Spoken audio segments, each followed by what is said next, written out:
Hi there, it's so good to have you here. My name is Benis Asuk and my channel is dedicated to improving well-being. If you are a returning subscriber, thank you for coming back, and if you are new, you are very welcome.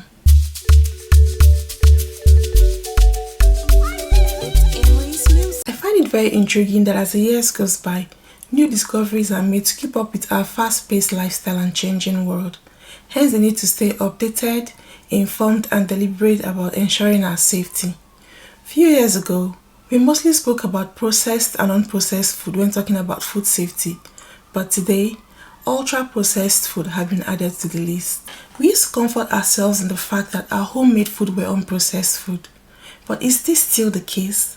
Can we comfortably say we're eating unprocessed food simply because they were made from start to finish at home? Unless you eat foodstuff directly harvested from your garden, most of the homemade food we eat have undergone some form of processing. It is not completely bad, as long as we know not to have too much of it to ensure a balance. Our focus today is on ultra-processed food, but before I go into it, I'll quickly speak about the novel food classification system. It is a system that groups food according to the extent or the purpose of processing they undergo. The four novel groups are as follows: unprocessed or minimally processed food. This group has not been altered or has no added ingredients. Examples are washed and baked spinach, pre-cut fruits or frozen vegetables. They are made to be more convenient to consume, but their nutritional value hasn't been altered. Processed culinary ingredients. Processed culinary ingredients are made from unprocessed food. This group includes salt, sugar, butter, dried herbs and spices. They are added to other foods rather than eaten by themselves. Processed food. They are partially altered by adding sugar, oil, fat and salt and other culinary ingredients to minimally process them.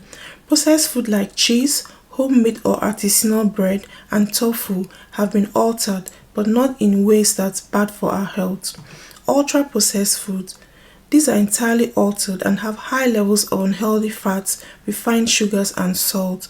They also undergo industrial processes like hydrogenation and molding and contain additives like dyes, stabilizers, flavor enhancers, emulsifiers and deforming agents. Ultra-processed food is incredibly common, and chances are that most of us eat some ultra-processed food daily.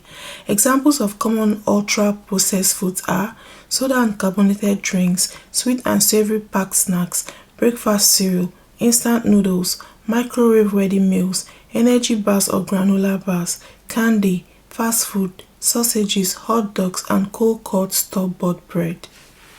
I know someone may be asking, then what should we eat? Yes, it is almost impossible to do without ultra foods in this time. A lot of people depend on them to feed themselves and their families for very obvious reasons. They are more affordable, they are more accessible, and they facilitate our modern day lifestyle. Having the time, resources, and facilities to consume fresh food is not a privilege everyone has. That is the sad truth. But we must also tell ourselves the other truth. These things are not healthy for us. As a matter of fact, most of them have been linked to high-risk illnesses like cancer and the rest. So it's not something we should totally rely on for survival, because at the end of the day, it puts us at risk health-wise. So the way forward is to find all other alternatives which everyone can afford. Some alternatives include fruits and vegetables, both fresh and frozen, dried fruits and nuts with no added sugar, salt or oil, pulses and legumes such as chickpeas, lentils or beans, fresh meat, poultry, fish and eggs, plain or natural yogurt with no added sugar, just anything unprocessed or minimally processed. Having a balance is the way forward. It's undeniable that what we consume affects our overall health long term. Over-consuming ultra-processed foods puts us at high risk of disease. But like I said, there can be a balance, and this includes occasionally having ultra-processed foods. If this video has taught you something, please do well to like, subscribe and share it with someone. Thank you for watching.